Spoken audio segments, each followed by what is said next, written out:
बड़ी कवरेज और बहुत ही चिंता बढ़ाने वाली खबर यूक्रेन से आई है, जिसमें यूक्रेन के और कहना चाहिए यूरोप के सबसे बड़े न्यूक्लियर पावर प्लांट पर हमला किया गया है, बॉम्बार्डमेंट किए गए हैं। इस पावर प्लांट पर हमले से परमाणु प्लांट के एक हिस्से में आग लग गई है।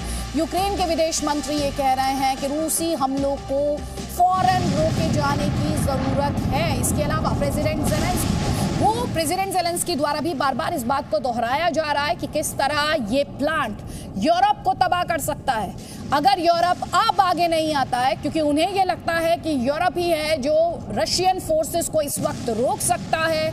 दुनिया भर में स्ट्रॉन्ग रिएक्शन है, क्योंकि ये जो तस्वीरें हैं ये चिंता बढ़ाने वाली तस्वीरें हैं, क्योंकि इन तस्वीरों में एक बड़े नुकसान की, तबाही की, विध्वंस की, विनाश की आशंकाएं छिपी हैं। इन तस्वीरों को ध्यान से देखिए। ये सबसे बड़ा पावर प्लांट यूरोप का, जिसमें किस तरह से रशियन बॉम्बार्डमेंट की गई है, वो देखिए पहले आप।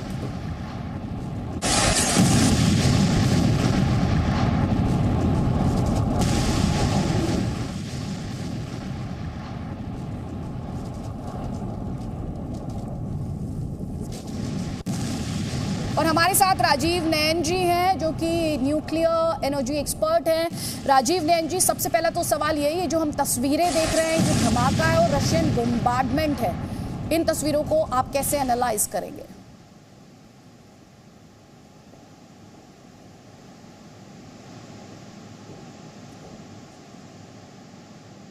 सर, आपकी आवाज हम तक नहीं पहुंच पा रही है। अब आवाज आई? जी जी, अब मैं आपको सुन पा रही हूँ, प्लीज। हाँ, देखिए, निश्चित एक बड़ा ही चिंता का विषय है। चिंता का विषय इसलिए है कि दो बातें इसमें, जब हम परमाणु ऊर्जा की बात करते हैं तो दो बातें आती है उभर के, एक न्यूक्लियर सेफ्टी और एक न्यूक्लियर सिक्योरिटी।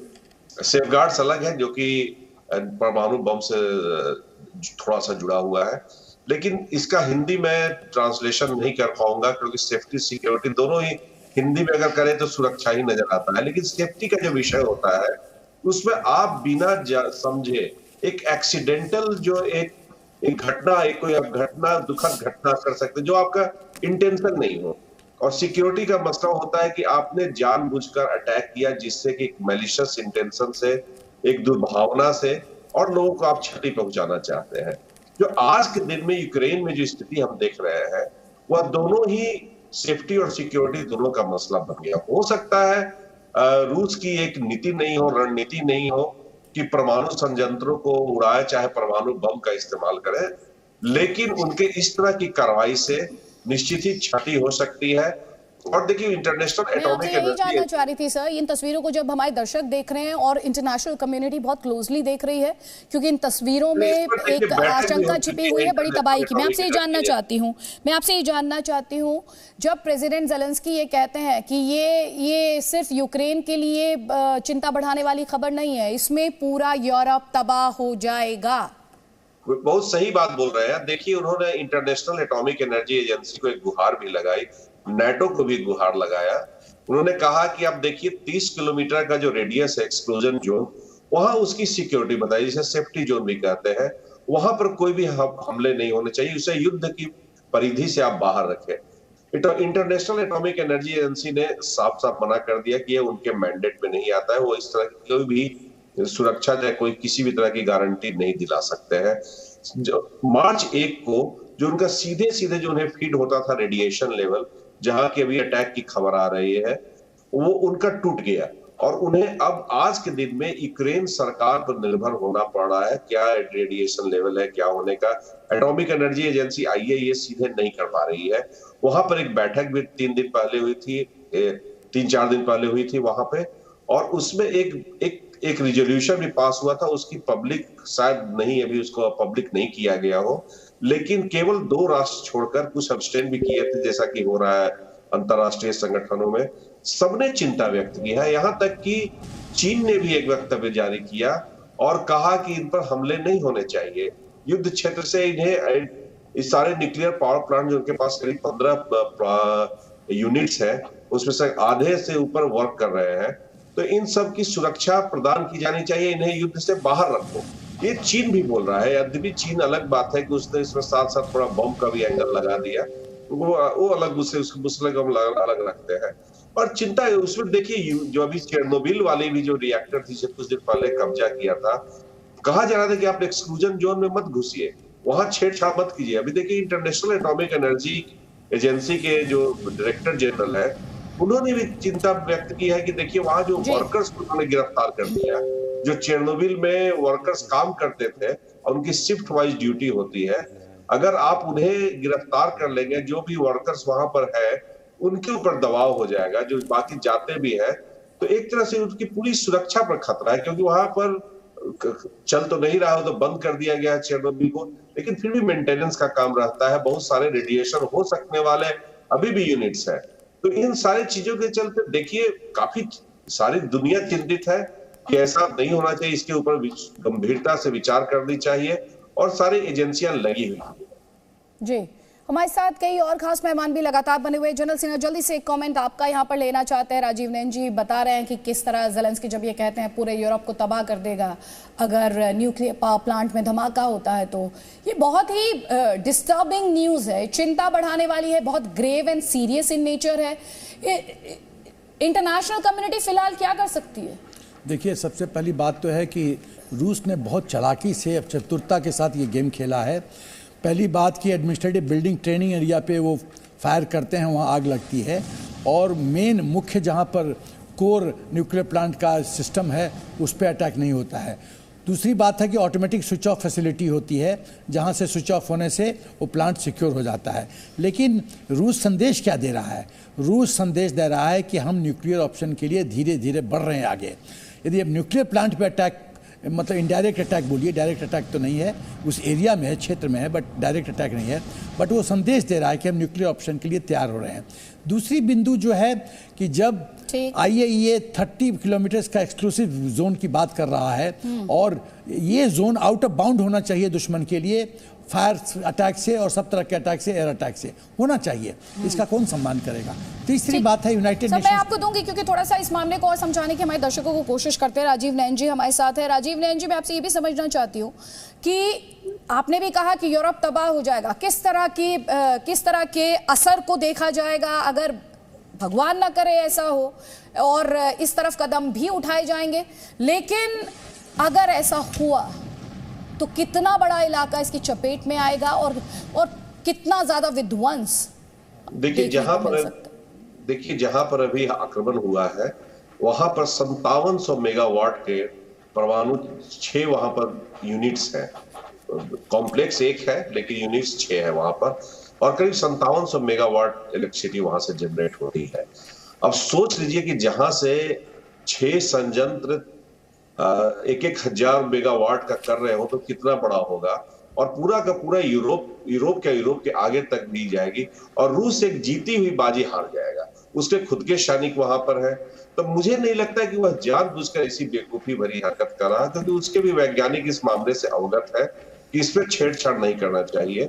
और साथ साथ देखिए, मैं आपको एक बात कहूँ, बहुत ज्यादा हमें जैसे अलार्मिस्ट भी नहीं होना चाहिए, और थोड़ा सा इसमें जैसे अभी सिन्हा साहब ने बहुत अच्छी बात बताई, और इस बात की पुष्टि वहां का जो एनर्जो एटम्स जो यूक्रेन के एजेंसी है उसके सीईओ पेट्रो कोटिन ने भी कही है, और उन्होंने कहा है कि अभी हम उसको संयंत्र को, अभी जो बॉम्बिंग का समय आया है उसको हम बंद कर देते हैं।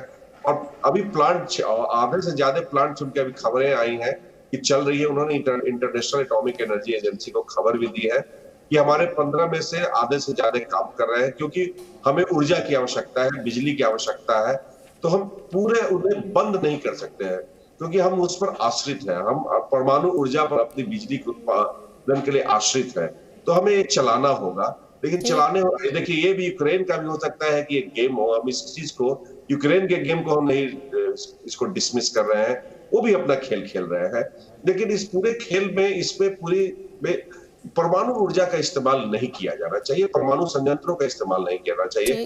वो इसे शट डाउन कर सकते हैं जैसा भी कहा, और उसको तब अनलोड किया जाएगा जब पूरे के पूरा जो खतरा है समाप्त हो जाता है। साथ में उनके अंदर देखिए एक ऑटोनोमस पावर सप्लाई सिस्टम भी रहती है, जैसे कि हमने फुकुशिमा में। आपसे सर एक और चीज समझना चाह रही थी, यहाँ पर एक्सपर्ट्स जो थे वो बार बार कह रहे थे कि ये जो न्यूक्लियर पावर प्लांट है उसके वॉल्स जब तक प्रोटेक्टेड हैं तब तक धमाका नहीं हो सकता है। साथ ही न्यूक्लियर एक्शन रेस्पॉन्स टीम जो है उसे एक्टिवेट किया गया है। ये टीम क्या करती है, मौजूदा हालात में उसका क्या रोल होगा? देखिए वहां पर तो जो भी वहां पर अभी क्या होगा, power supply, external power supply वहां पर कट हो सकती है, जो कि फुकुशिमा की हम बात याद करेंगे तो वहां क्या होता, कोर मेल्ट डाउन हो गया था, पावर सप्लाई रुक गई थी। तो प्रयास किया जाता है कि उसको पूरा का पूरा बचा कर रखे, हमला नहीं हो। प्लेन से भी हमला किया जाता है, बम से हमला भी होगा, तो हो सकता है स्ट्रक्चर पर कोई असर नहीं होगा। आज के दिन में स्ट्रक्चर का जो मटेरियल रहते हो काफी स्टैंड कर सकते हैं। और इनका याद जो रूस का जो पुराना जो न्यूक्लियर पावर उनका संयंत्र था वही वहां पर है। एक तरह से भी रूस का ही सारे पावर प्लांट्स आपको वहां पर देखने को मिलेंगे, क्योंकि एक सोवियत संघ का एक हिस्सा हुआ करता था और कुछ तो बंद कर दिए गए थे उसके पश्चात। तो उसके साथ साथ एक इनके पास ऑटोनोमस पावर सप्लाई सिस्टम है। उस autonomous power supply system diesel से चलती है और उस डीजल उनको एनर्जी सप्लाई करते रहेगी, जिससे कि फुकुशिमा जैसी घटना ना हो जाए, वहां कोर उनका मेल्ट नहीं कर जाए। तो ये भी एक रहता है। साथ साथ कई मेंटेनेंस के भी उनके रहते हैं, जहां से कई जगह से छोटे छोटे संयंत्र रहते हो, वहां से भी कोई दिक्कत नहीं हो, इसके लिए पूरा का पूरा एक हिफाजत करने के लिए एक यूनिट रहती है, जिससे कि अभी शिकायत की है यूक्रेन ने IAEA को। तो डॉक्टर साहब एक यूनिट की आप बात करें, टीम की आप बात करें, ये लोकल टीम होती है, ये इंटरनेशनल एक्सपर्ट्स की टीम होती है, ये कौन सी टीम होती है, और रेडिएशन लेवल को कंट्रोल कैसे किया जाए? देखिए इसमें सारी की सारी जिम्मेदारी जो IAEA देती है वह जो देश ऑपरेट करता है उसकी है। हो सकता है उसका अपना एक अरेंजमेंट हो सकता है दूसरे देश के साथ, लेकिन प्राइमरी रिस्पॉन्सिबिलिटी जो कंट्री ऑपरेट करती है उसी की है। वो उसके लिए भले इंटरनेशनल कोऑपरेशन कर ले, IAEA उसको जितनी मदद देनी है उस समय के। अभी जो बातें आ रही है और जो कि रूस भी बोल रहा है, रूस भी इस पर वक्तव्य दिया, क्योंकि रूस से ही पूछा गया था कि आप ये घटनाएं क्या कर रहे हैं, उसने वक्तव्य दिया है इसके ऊपर।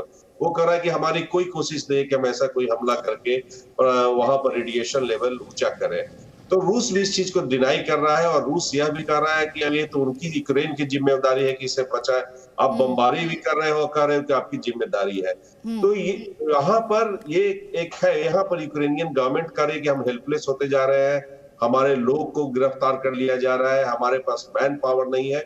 इस पर डायरेक्टर जनरल IAEA ने वक्तव्य दिया है कि ऐसा नहीं करें, उनके जो वर्कर है उनको छोड़ा जाए, वहां पर मेंटेनेंस का कार्य होते रहना चाहिए, क्योंकि मेंटेनेंस बहुत जरूरी है। अगर चेरनोबिल बंद भी है तब भी मेंटेनेंस की बात है। यहाँ जहां आप आक्रमण कर रहे हैं वहां कैसे कोई जा पाएगा? तो एक नेचुरल चेरनोबिल से 10 टाइम्स ज्यादा नुकसान की बात और खतरे की बात यहाँ पर लगातार जो यूक्रेनियन अथॉरिटीज हैं वो कर रही हैं। तस्वीरें हम अपने दर्शकों को दिखा रहे थे। प्रधानमंत्री मोदी यूक्रेन संकट पर इस वक्त अहम मीटिंग कर रहे हैं। भारतीयों को सेफली इवैक्यूएट करने के जो ऑपरेशन है, भारतीय जो पहुंच रहे हैं यूक्रेन से के जो पड़ोसी देश हैं वहां पर लगातार भारतीयों को लाने का सिलसिला जारी है। तस्वीरें जी न्यूज लगातार आप तक पहुंचा रहा है। ये बड़ी कवरेज भी जारी है। आप भी रहिए हमारे साथ और देखते रहिए जी news. Presenting B News app, available on Google Play and App Store. Download it now.